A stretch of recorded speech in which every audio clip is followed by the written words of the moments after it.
Hi there, this is Tata, and welcome to the Wrestling Time Post Show. It is Wednesday, April 26, 2023, which means tonight I will be talking about AEW Dynamite.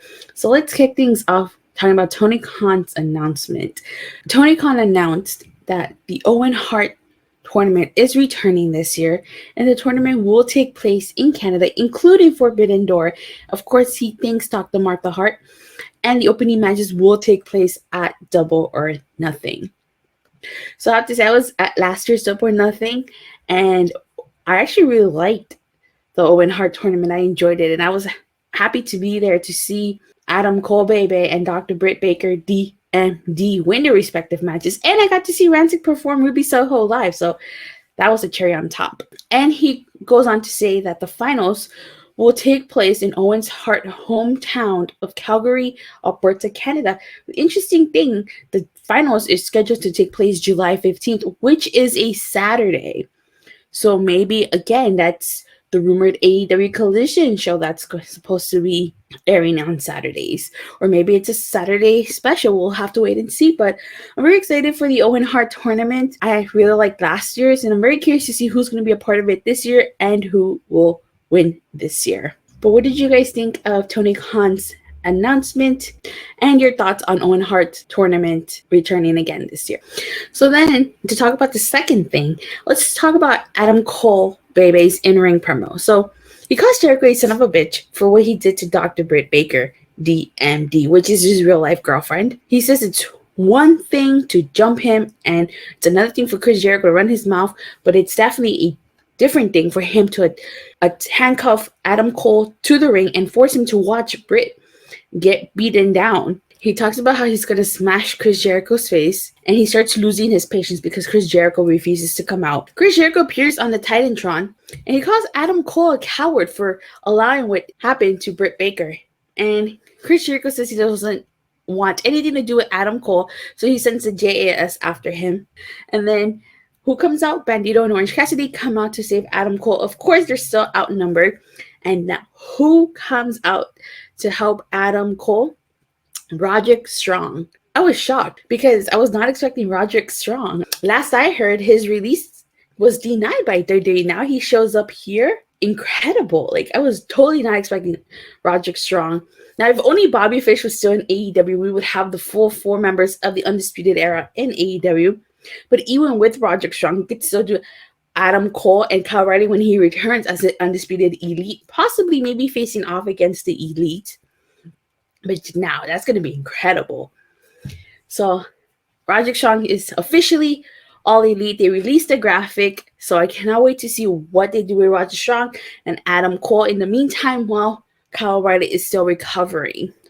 I wonder exactly when he was released from his contract. So, Fightful Select reports that in 2022, Roderick Strong asked for his WWE release, which they were told was initially rejected. However, those that they spoke to in WWE say that they believed his deal was to run into next year, though that was hardly confirmed. Recently, 2K was told to exclude Roderick Strong from the game. WWE talent that they spoke to had not been given an update by WWE about his status or lack thereof with the company, and we'd simply been told that he had not been at the WWE Performance Center in quite some time. About the only update that they had heard from those close to him of late was that he was doing well physically and cleared, ready to wrestle. So that, to me, the way I interpret that, kind of seems like they quietly granted his release and they didn't make a big fuss about it. So kind of like Mercedes Moné, where WWE never officially confirmed her release. WWE released Roderick Strong, but they never officially confirmed his release. But now we know he's All Elite. Okay, so with that being said, let's kick off this review with talking about the opening contest. Talking about AEW International Championship match between Orange Cassidy and Bandido. This was an incredible match. Like, this was a great way to open up Dynamite. Orange Cassidy does a cartwheel during this match, which I thought was so hilarious. This match ended up being a stalemate. I mean, Bandido and Orange Cassidy were just going. So I actually was really enjoying this match. I really like the fact that Orange Cassidy was just being Orange Cassidy in this match. He grabbed Bandido's fingers and put them, I think, in like his pockets He did a hurricanrana to Bandido. He did a diving crossbody, which he followed up with the driver. I really like the fact that Bandido did the stalling vertical suplex from the second rope to Orange Cassidy. And of course, a frog splash. He did the whole Eddie Guerrero thing. Bandido getting out of the mouse trap. But in the end, it wasn't meant to be. Orange Cassidy was victorious, and this was his 20 title defense. And Orange Cassidy put on his sunglasses on Bandido. So overall, great opening contest. Really enjoyed the match.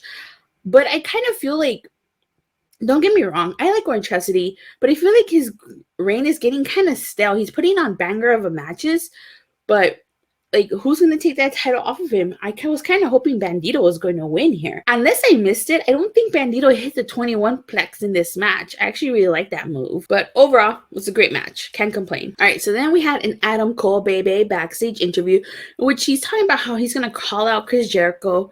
He's going to show Chris Jericho that he made a mistake, and that if Jericho doesn't come out, he's going to go looking for him. And then Orange Cassidy and Bandido show up, and they just say, oh, because the interview is not for them, which I thought was so hilarious. This is actually followed up by another backstage interview with Jungle Boy and Darby Allin. So Jungle Boy and Darby Allin are talking about how they should have shown each other respect, and Darby Allin would have been down there watching the match from ringside instead of being up in the rafters. And if you remember last week, it was Jungle Boy versus Sammy Guevara to see who would face Darby Allin for the finals of the Four Pillars tournament.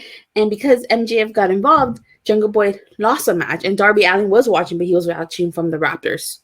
My bad. Jungle Boy says that they're right, that they just say some things that went a little too far, and they wouldn't be best friends. Darby Allin says that he would have loved to have faced Jungle Boy because he would have loved to have beaten him again. And Jungle Boy said that he wished it was him versus Darby Allin. Afterwards, we get Dax Harwood versus Jeff Jarrett, which surprisingly was actually a really good match.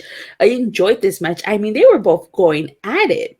You know, say what you want about Jeff Jarrett, but for a man his age, he can still go. So Cash Wheeler was not at ringside, and Sanjay Dutt, Satan Singh, and Jade were also not at ringside. Now, I have to say, the one thing I disliked about this match was the finish. Sanjay Dutt got involved, and he caused a distraction, which allowed Jeff Jarrett to hit the stroke to Dax Harwood, allowing Jeff Jarrett to pick up the victory here.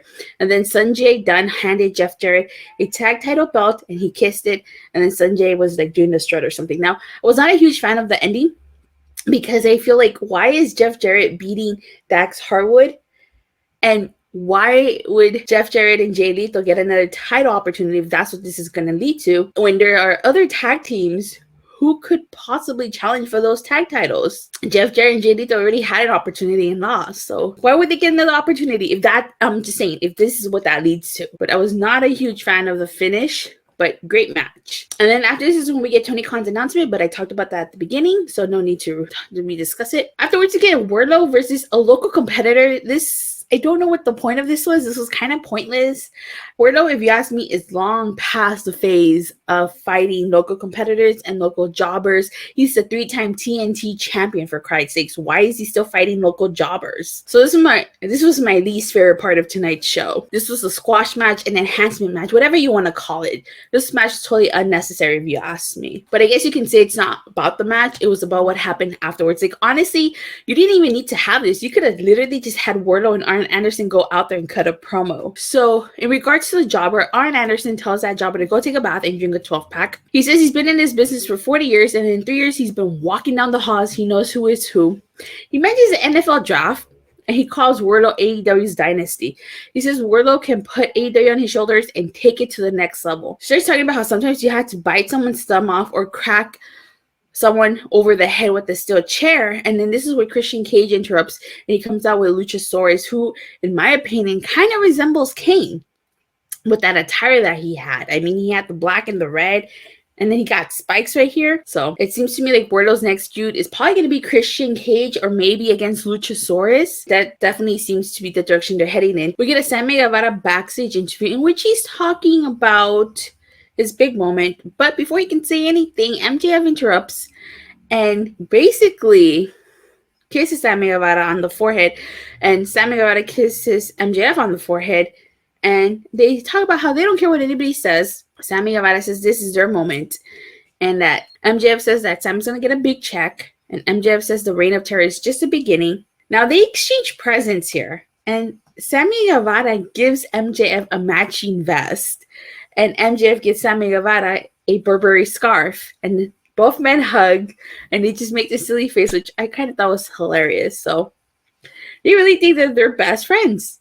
Well, at least maybe Sammy Guevara thinks that they're best friends because he's getting that title shot. So we get a quick BCC Backstage Segment, which they beat up RJ City, and then John Moxley says they're gonna leave scars on Dynamite tonight.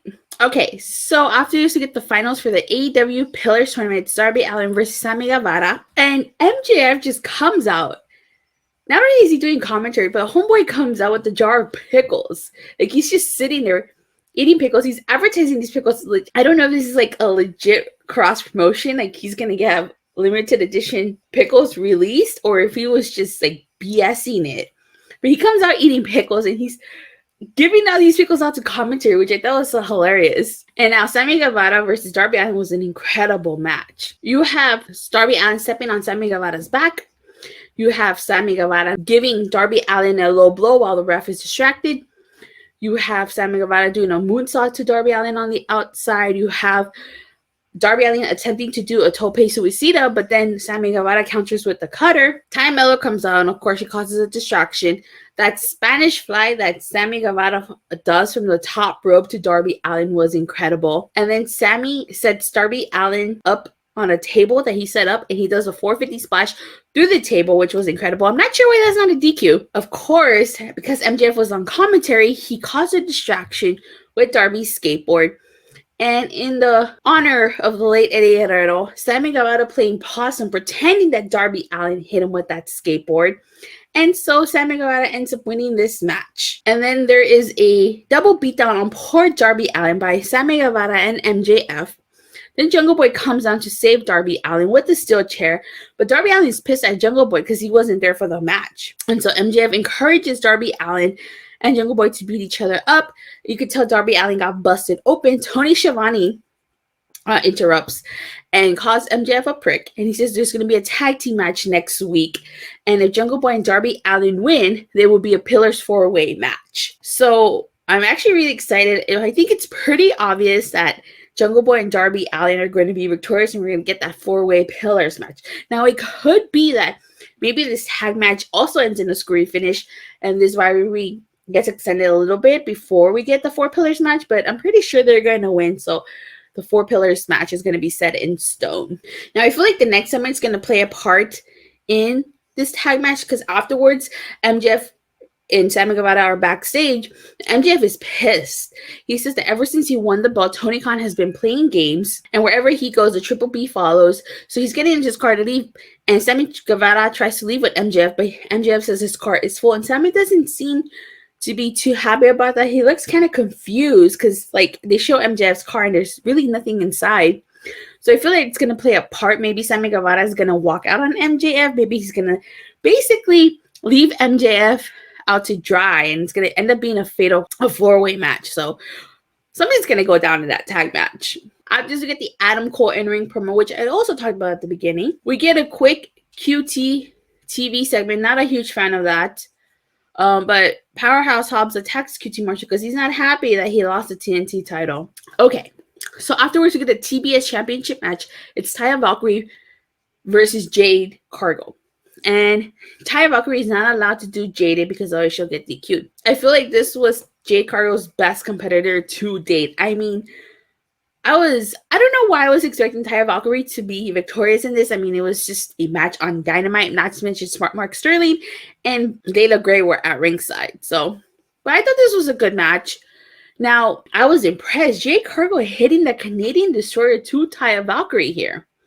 So what cost Taya Valkyrie this match was that she was to do Road to Valhalla, but since she's not allowed to, or she's not able to in this match, this cost a moment of hesitation, and so Jade Cargill took advantage of this, and she pinned Taya Valkyrie. She grabbed a handful of tights.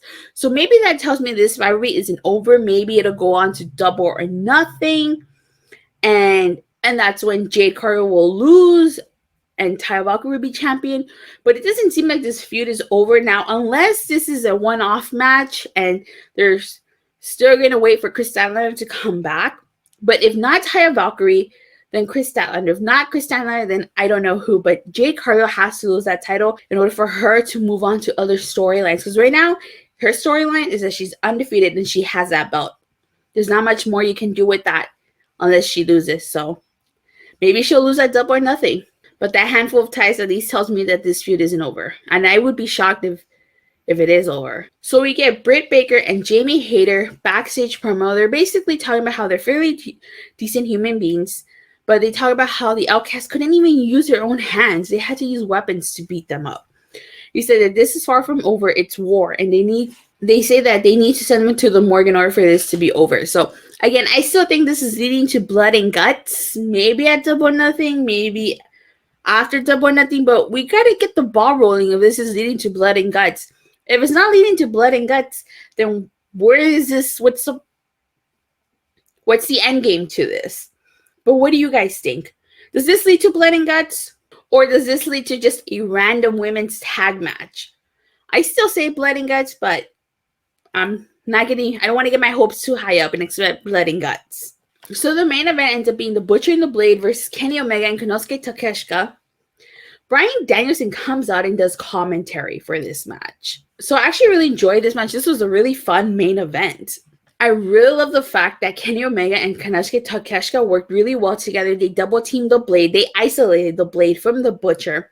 You had Takeshita do the crossbody and then a brainbuster to the Butcher. Hell, he even did a Blue Thunder Bomb to the Butcher. Kenny Omega did a Snapdragon Suplex to the Blade. And Konosuke with the knee strike to the Butcher. And Kenny Omega and Konosuke Takeshita were victorious here. Okay. So you know how Bryan was on commentary? So he gets up and he says he sees one pro wrestler in the ring, the one that got the pin, obviously referring to Konosuke Takeshita. And he says he sees another person who is just living off their legacy they had in Japan, obviously referring to Kenny Omega. He says that if Takeshita trained with the Elite, but he caught himself, the BCC, he would be a world beater. But since he trained with the Elite, he would end up like Michael Nakazawa or Brandon Cutler. Then the BCC attack Omega and Takeshita. And Moxie has that screwdriver, which he's about to use on Omega. But the Bucks come out and he saves Omega. And then Matt Jackson hands the screwdriver over to Kenny Omega. Now on the side, you can kind of see Bryan throw Takeshita in the ring. And Takeshita begs Omega not to use the screwdriver. So the BCC then continued their beatdown of the Elite. And Takeshita doesn't do anything to stop the BCC. And so they all raise their hands and they raise Takeshita's hand alongside them. And he just shakes them off. And Wheeler Yuta hits him with the low blow. And Bryan tells him he made his choice. So Takeshita gets hit with the screwdriver by Jon Moxley and he bleeds. And that is how AEW Dynamite goes off the air. So overall, I thought this was a pretty fantastic show. I disliked the Wardlow facing the Jobber. And I was not a huge fan of the QTV segment. And I did not like how the Dax Harwood versus Jeff Jarrett match ended. I thought that Dax Harwood should beat Jeff Jarrett, but that's just me. But overall, I thought this was a great show. So I would give it an 8 out of 10 for those reasons. But with that being said, thank you guys all so much for watching and for the continuous support. Please don't forget to like and subscribe.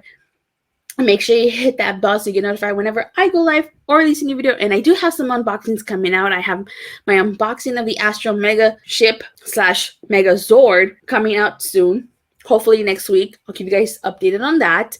And as for Friday, because of the special start time for AEW Rampage, unfortunately, I won't be able to watch Rampage. So I will probably only be reviewing Friday Night SmackDown. So with that being said, I'll see you guys on Friday. Bye.